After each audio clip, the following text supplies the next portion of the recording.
Hello, everybody. Gage says it's empty. Let's go see what's in the fridge today.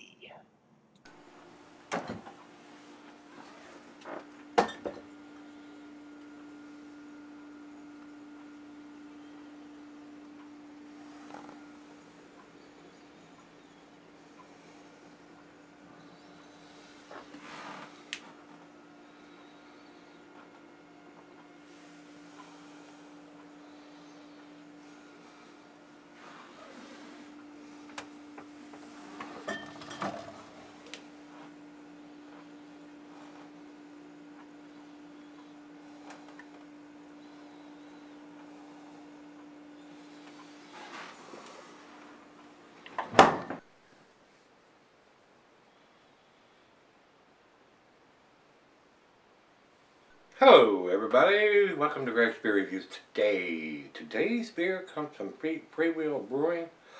These guys are up in Pennsylvania. I have had people send me their beer, especially Rico, and that's where this one was sent to me from. Brother Rico sent this. And what this is, and I may butcher this up. I'm not exactly sure how to pronounce this.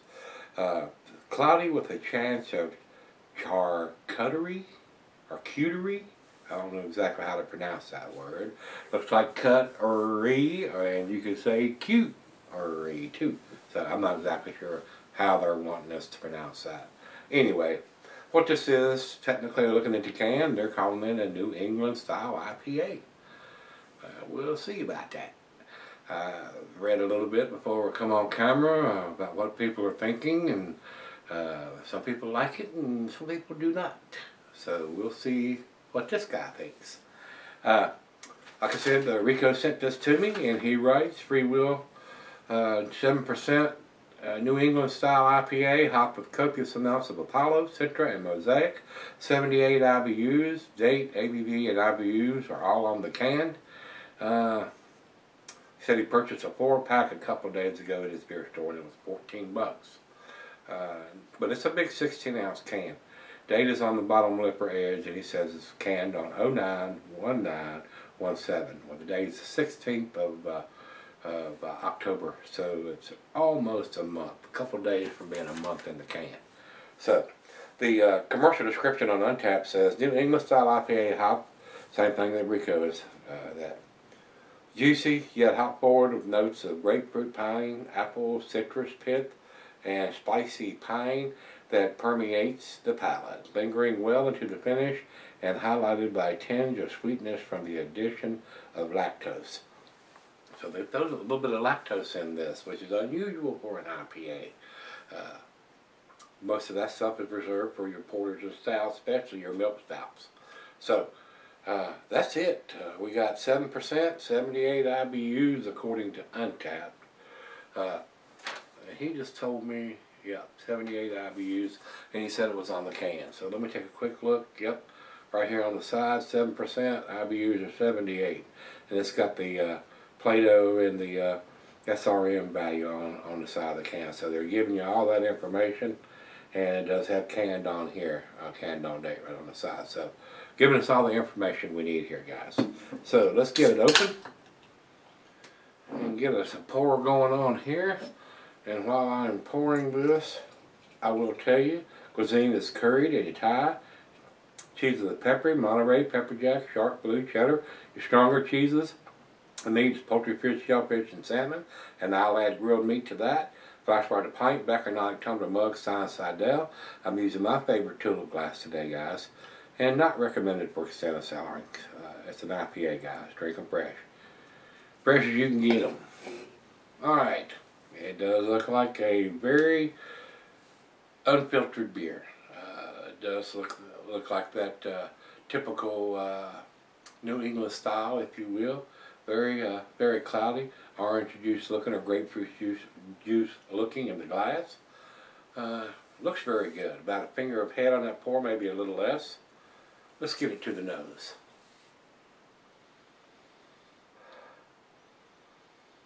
Very citrusy, hints of pine and grapefruit.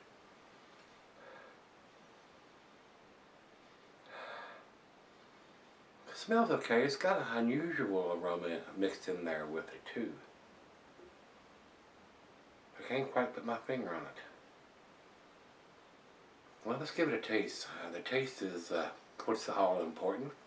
Cheers, everybody. Cheers, Rico.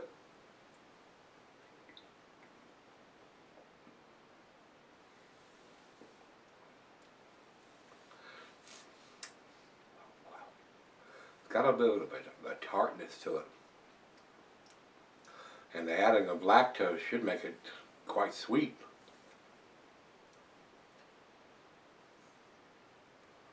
It's definitely different than your typical IPA. It's got an off aroma and a little bit of a bitterness that tells me it's more than 78 IBUs. Very unusual for them to put lactose in a beer, in this style of beer.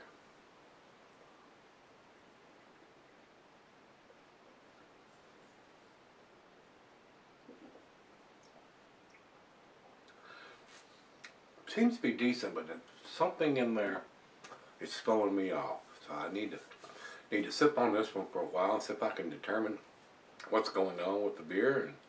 And I'm detecting something a little astringent in the beer. I don't know what that would be. Maybe it'll go away. Maybe it'll come up to room temperature and all that will dissipate. And we'll end up with a wonderful beer. So let's do that. Let me sip on it for a little bit, let her taste it, and we'll be right back and see what we think of it. Alright guys, I'm back. Got just a little left here. As I was drinking on it, it kind of eased up on that astringency. Almost has like a apple cider taste a little bit to it. Not the best New England style IPA, but it is decent. It's got a different aroma and taste than your typical New England style beers do. Definitely looks like orange juice or grapefruit juice in the glass.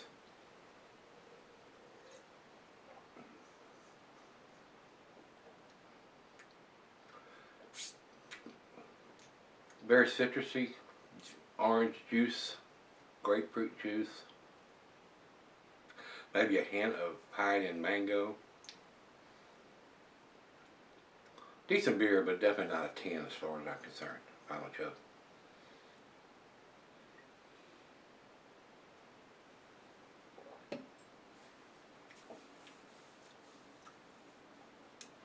A little bit on the unusual side. Something a little different, if you will. Guys, I'm going to give this a -90 where I'm going to put it. Over to Beer Advocate. Beer Advocate says 4.15 out of 5. That's in their A- range also. And our final check-in is over to Untapped. They've got 3.99. So same deal, right at their A- scale. So A- all around, guys. If you've had this one from Free Will, this is a cloudy with a chance of charcuterie or cuterie, however that's pronounced. Something a little different than your typical New England style. I did enjoy this, but not sure this is something. If I could get New England style beers here, which I can't. It'd be something different. I perhaps, since it's got all the information on the can that we want, would possibly think about picking this up if I could get it here. But it's just be aware, it's not what your typical New England style beers taste like. Looks like it, but a little bit different taste going on here. So, if you've had it, let me know, guys. Till we meet again, let's go see what's in the fridge.